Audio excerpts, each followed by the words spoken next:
this is my talent. My talent is, well, I'm going to say speech or inspirational speech. So, this is not my speech, I'll say. This is a TED Talk that I found. But I hope you guys like it.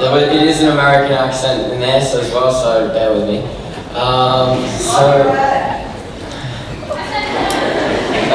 This one just goes out there to all of you who've ever been bullied. I just want to start by saying that I've been shot down so many times that I get an altitude sickness just from standing up for myself. If that's what we were told, right? Just stand up for yourself. And that's hard to do if you don't know who you are.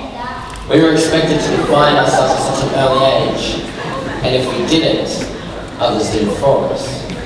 Geek, fatty, fag. Well, I was anyway. But I just want to let you know that you need to stand up for yourself now. And this is how I stand up for myself.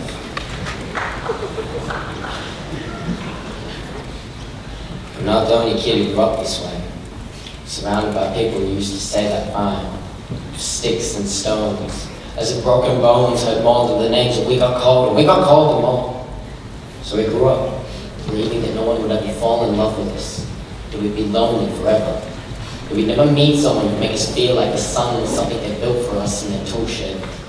So broken heartstrings led to blues, and we tried to empty ourselves. Don't tell me that hurts more than a broken bone. But an ingrown life is something that surgeons can cut away, that there's no way that to metastasize it does. She was 8 years old. Her first day of grade 3 when she got moved to the back of class to escape the bombardment of spitballs. The school halls were a battleground. We found ourselves outnumbered day after wretched day. We used to stay inside for recess because outside was worse. Outside we had to rehearse running away and learn to stay still like statues, giving a clue that we were there in grade 5. They taped a sign to the front of her desk that said, "Beware of dog." To this day, despite a loving husband, she's unable to believe that she's beautiful because of a birthmark that takes up a little less than half her face. Kids used to say she looks like a wrong answer that someone tried to erase but couldn't quite get the job done. And they'll never understand that she's raising 2 kids whose definition of the word beauty begins with the word mom.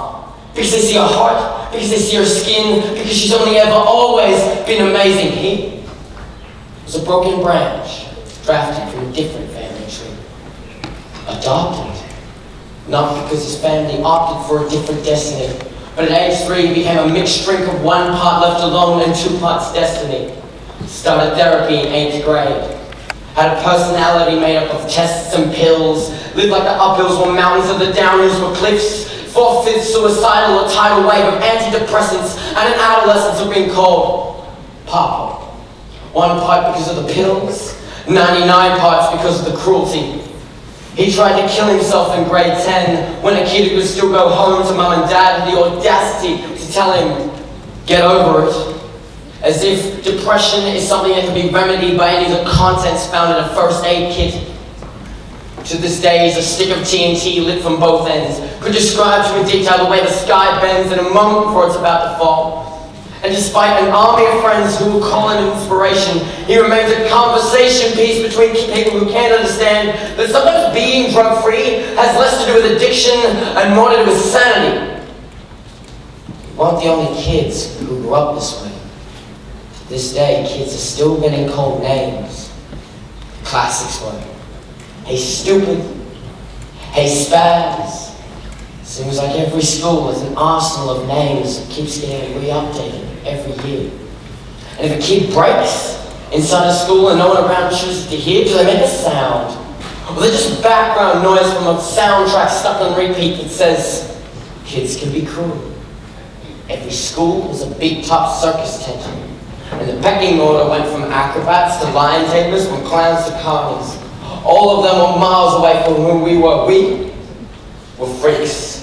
Lobster claw boys and bearded ladies. Oddities juggling, trying to play spin the bottle. Solitaire, trying to kiss the wood parts of ourselves, but at night, while the others slept, we kept walking the tightrope. It was practice, and yes, some of us fell.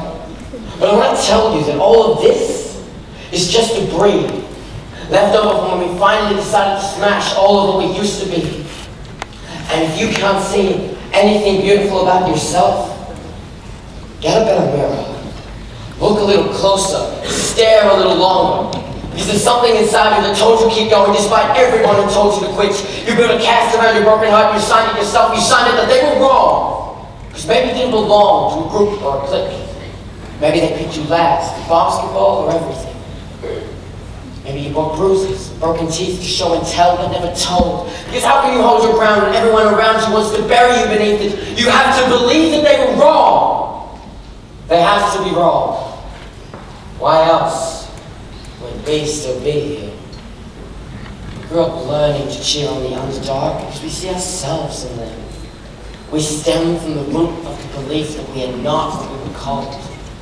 We are not abandoned cars stored out on some highway. And if we somehow we are, don't worry, we only got out to walk and get gas. We are graduating members of the class that we made it. But the faded echoes of voices saying names will never hurt me. Because of course, they did. But our lives will only ever continue to be a balancing act. It's less to do with pain and more to do with beauty.